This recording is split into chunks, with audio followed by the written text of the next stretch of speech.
That's the, as much as I value emotional intelligence, it'll never give you this. I mean, it's a process that they say is for awareness. You'll never get this level of awareness with the process they've offered. Not even close. Like you could never get to this level because there's so much codependence recovery and other things wrapped in. And that's why I developed emotional mastery is you need codependence recovery. You need self-esteem recovery. You need fear recovery. You need people-pleasing recovery.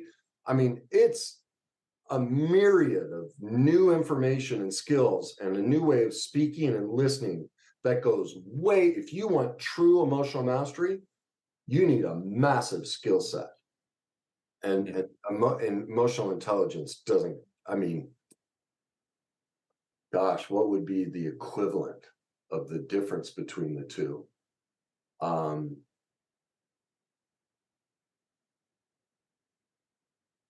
I guess using that pizza analogy, the difference is emotional intelligence provides you the flour to build the dough. One ingredient. But one ingredient, basically, a couple little, tiny little, a little bit of salt or, a couple little ingredients that doesn't even give you enough to make the dough for the pizza. Yeah. And then, an emotional mastery, it's the cheese. Like, well, but what goes into the cheese and what goes into the marinara and what goes into the pepperoni, like, and all the different toppings you want to put on it, each one of those has different ingredients that you need to develop to get that sauce or that pepperoni or whatever toppings is you want on it. Well, that's the process I've developed. Those are just two different levels. Now you need the flour and the salt and those couple things that begin making the dough. You have to have those, but you'll never make a pizza from that. And that I want to develop the pizza because I want people to have, I want them to have bounty. That sounds so cheesy, but I'm being really silly. There's a marketing, I use some of your marketing skill there. But you get what I'm trying to get at. I'm trying to create a comparison for people to understand the difference. And so that's how you're really done a great job of discerning the differences of the different levels of things and skills you need to be able to have these types of relationships and interactions. You bring in a great contrast between what emotional mastery and emotional intelligence is, because what most people know as emotional intelligence, in my eyes, has been beginning to develop an awareness. But it is like you said, like emotional mastery is, okay, what do you do with the awareness? You take that awareness deeper, and what's the process? What's the actual how to go from awareness to change of choice, change of action, change of outcomes in all areas of life. And so I see now the different levels, thanks to, in grand part, the experience that I had with you in learning, okay, emotional mastery is not just the theory, the book knowledge, not just the awareness, but there's an art and a science to it. There's a process to it. I now can see through experience the different stages, phases of, okay, greater emotional mastery, less mastery. And yeah, but let's be honest. Yeah. I wouldn't even have a career if it weren't for emotional intelligence, because it was groundbreaking when it came out, because our society for centuries has never dealt with emotions. And so just the fact that they were able to get the word emotion and emotional as a universal phrase and language throughout multiple societies across this world is groundbreaking. Like, think of how big what they did, what they created. It's been their books have been published in virtually every language all across the world. It's a buzzword you see on every dating profile and Facebook profile, emotional intelligence. It created a conversation that we've never had before, because all other conversations and still, you know, a lot of men and more women now too. Oh, emotions, emotions are silly. You know, they're so uneducated that they don't even know that every single thought and action we ever take starts with an emotion. Your emotions drive everything you do. Your intellect is based on your emotion. It's not the suppression of it. It's anyway, that's a whole different landscape. I'll stay out of that. But the point is it's part of the lexicon because of what they did. That's groundbreaking. That's huge. The impact of that can't be understated and needs to be, they need, you know, severe, or not severe, but I'm trying to, something adulation, my adjectives and things aren't flowing, but they need to be commended because they opened a door to a whole new way of life that the species has never ventured into. And, you know, all I've done is just take it to the next level. That's it. But nobody would even consider what I do if it weren't for them. So I want to make sure they get the credit that they deserve, because I wouldn't have a business without them. Yeah. But to bring attention to the, I guess, evolution of what emotional intelligence is, right? And the ascension, you know, the expansion, the growth, the level beyond. What I have noticed is there are different levels that illustrate the stage of healing, the stage of all the skills. So in the beginning, it is like you said, where it's like, okay, if you experience a situation where you're triggered and you're completely overwhelmed emotionally with whatever it is, even if you can't identify what emotion it is, maybe you just feel icky. It feels weird. It feels like a dark cloud just came over the whole room, right? Maybe that's it. Maybe it's just a sensation of wanting to throw up. It could be anything like that and anything that I haven't mentioned, right? Those are all very simple emotions, and that you're getting right to it. Keep going. I'll let you. That's what I've seen now as there are two ways to look at that. The bigger it is, like if it's always large amounts of that when you're triggered, it means you're in the beginner, or not beginner, in the first stages of your emotional mastery journey, which, as you said, is like, okay, you need to do this work, that work, that work, this work, right? You did illustrate earlier through how to respond with a boundaried, mature, proper communication that protects us both approach what somebody looks like at a later stage, right? When they're not overwhelmed emotionally with something potentially triggering or triggering happens, and instead can respond instead of react by being boundaried, saying, hey, these are my wants and needs. I'm going to go ahead and leave the room. Let's come back to this conversation because it's important to me. I have seen a level between that in my growth, which has been, okay, now I don't do that. And by the way, at this point I can, but I'm just saying what I've seen so that people can also visualize this, because there is a stage in between to highlight as well. Do you remember what it is you started doing so you could get to that next, you know, from no process to a little bit? Do you remember what it was? Yes, I do remember. And it is where you start, you do get triggered, you feel the nausea, you feel the headache, you feel whatever it is, you know, the cocktail of chaos or this room is just horrible right now, or the people I'm around, whatever it is.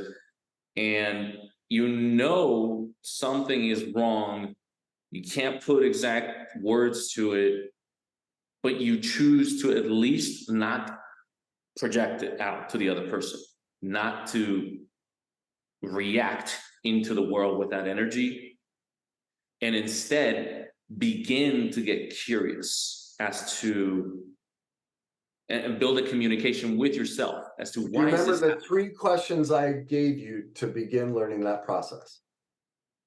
Can you remind me of them, please? Yeah, bring them up, please. This is where emotional mastery takes the emotional intelligence idea to the next level. Under emotional intelligence, it asks you in those moments to, just like you said, get aware that you're feeling something and look in the recent history. And, usually for people, the first step is they're hit with the emotion. They use very simplified terms, icky, yucky, pukey, weird, all right? Because they don't have what's called granularity or emotional specificity. They don't have enough emotional language, all right? And so emotional mastery first gets them in touch, or emotional intelligence first gets them in touch that they're even having those feelings, and gets them to stop and ask them to look in their recent history. And this is where emotional mastery takes it way to the next level. Remember, I taught you, when you're going through that, ask yourself, what am I feeling? Grab the feelings wheel. What am I feeling? Where in my body do I feel it? What's my first memory? And so you look at the feelings wheel. Everyone starts in the center with simple feelings: mad, angry, scared, happy. And then the next layer is frustrated. And little more granulation, specificity off anger.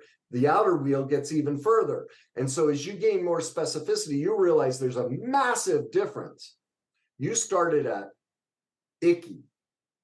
Icky becomes isolated, alone, neglected, abandoned, hopeless, helpless, invisible, taken for granted. Wow, that's a whole new level of specificity. And each one of those, where in my body do I feel it, might have a different place in your body. And first memory will go to all of these different childhood memories of experiences of trauma you've never dealt with. Emotional intelligence, the closest it gets you to is look in your recent history for when you felt icky. That's it. Yep. Well, you ain't never going to get rid of icky until you have the process, the full awareness of, oh my God, when mom and or dad did this, that's when icky became all of these different things. I need to heal that. So I stopped bringing that childhood moment of abandonment or whatever it was into this moment. Whoa. Now I'm in that mid stage. Now I'm moving into that mid stage when something happens and I can recognize, whoa, I just lost containment. I know this is childhood. Now I'm convinced of it, because those three questions also prove the worst day cycle, that all you've ever done your whole life is relive your trauma, fear, shame, and denial. You're 32, 42, 62. Your emotional reaction in this moment is from when you were 4 years old. You're not an adult. You're in a childlike state. I don't care how successful and intellectual you are, and left brain, you try to say, and emotions don't matter. Oh, they do. They matter. They run everything. And now you have the proof of it. Now you're into reality. Now you're gaining true awareness. And then with that, now all the other aspects to emotional mastery that I teach, now you can start adding those on. But that's the progression that you're talking about. And that's how it takes you way beyond emotional intelligence. So it seems you're highlighting the different stages as completely unaware, not really valuing emotions. By the way, are you seeing my hand on the left or the right? Well, it's on my right, but I can tell it's your left. Okay, gotcha. I'm going from a left to right. So, yeah, completely unaware, no skills, no awareness, to becoming aware, starting to gather skills, even if it's the basic language. And that's why it takes patience. Like with anything that becomes easy, it can start out as hard. Patience to go, okay, the only word I can put to this sensation or what's going on right now is weird, icky, nauseating, sick. But later on, there's more granularity, specificity. You go, okay, I feel heavy sadness, like literally, like it feels like it's pushing down my chest section, my heart, or my heart specifically, like a stabbing sensation. Could be in my leg, it starts bouncing and going like this, like literally bouncing like that the whole time. It could be my shoulders, like literally feel like my back wants to drop, or my back really starts hurting when something happens. So you start connecting these different things through consistent exposure, while at the same time becoming more aware. And then you start, if you choose to, right? If you choose to keep learning and doing the work, then you get to the levels like the ones you've showcased throughout this conversation, like, oh, now I can experience it. I don't feel the overwhelmed anymore. I can. Or if you do, you immediately know the process. You immediately, like when I wrecked my car, as soon as I wrecked my car, of course I felt scared. I hurt because I hurt some things. I felt angry at the person, but it was literally about a 15-second process. I'm pushing the car to the road, and immediately I get chills and realize, oh my God, this is about my ex-wife. I needed this accident. Boom. Yeah. Emotional intelligence, you'll never get to that. Never. Exactly. Not even close. Because you're able to walk yourself through the entire thing rather than avoid it. It becomes a learned program, just like the old, but now it's a learned program that works for me, that gets me a living in the light. So a dark event happens and I immediately see the light in the darkness. I don't need outside, success, money, fame, women, whatever it is. I just need a process to recognize the dark that happens in my life is all light. That's what emotional mastery gives you. And the necessity of going through feeling the emotions in that journey of growing and becoming more skilled in all this is something to highlight, because it's not a lot of programs and a lot of things that try to address, success in different aspects of life. They emphasize the logical, the theoretical, the, brainy left brain side of things. But what do you have to say about that? Like, because I got that. In my next book, Your Journey to Being Yourself, I totally got it. There's a guy named Ian McGilchrist who wrote a book called The Master and His Emissary. And he compiled 20 years of the latest neuroscience about the brain, neuroscientific research on the brain, and did a macro analysis, whereas you look at all of those and what are the prevailing conclusions. Well, the overwhelming studies prove that our right brain makes the best decisions possible, that our left brain, our so-called logical, intellectual, smart brain, is actually completely stupid, is a denial-making monster, and when even shown the proof of its stupidity and falseness, it will double down in its falseness and continue on a further destructive line of reasoning and action taking, and even take it one step further and flip the whole situation around into its victim, that it's the victim. And so, yeah, the science is overwhelming, that the way the brain is supposed to work is your right brain is your master, and recognizes the need for an emissary. And so when information comes in, it comes into your emotional, everything you experience an emotion before you ever experience any thought, passes it to the left brain, which then filters it, and is supposed to return it back to the right for the most complete active assessment. Well, because we don't have emotional mastery, because all we've ever taught is left brain logic, it doesn't do that. It thinks it's always right because it's always in denial. That's the gap that's missing in everybody's process. And so, I show that in the book of, this is what you're doing. And as you're reading this book, I already know how you're going to respond. Like I can, I show how denial works. And, I give people, here are 5 things to keep an eye out for that are going to happen to you repeatedly through this book. And then there's a whole chapter on denial where it's an overwhelming amount of ways to show you how we are all horrifically self-deceptive and lying to ourselves nonstop, even in our basic day-to-day conversations about nothing. The style of communication we use. There's a great book called Spy the Lie. It's by these CIA agents who developed this process to figure out when people are lying. There are 21 indicators. Well, those indicators, we use almost all of them in our day-to-day interactions with each other. We are all nonstop lying to each other. They're now normalized behaviors. And that's how we did, so I'm getting in the weeds here, but that's what you're going to see in this book. And not only why it happens, not only what causes that to happen, but more importantly, how.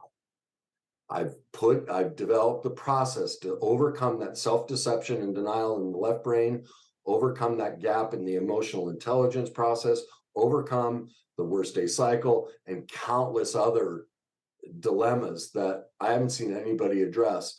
That gives you, like you talked about, you're starting here, but you want to get here. I've just done the best I can to fill in all of those gaps. So it's an overwhelming learning journey that people are going to be taken on, but your self-awareness and self-development is going to explode with this information, because I haven't seen everything out there, but I haven't seen this, and I think it's necessary. So that's why I wrote it.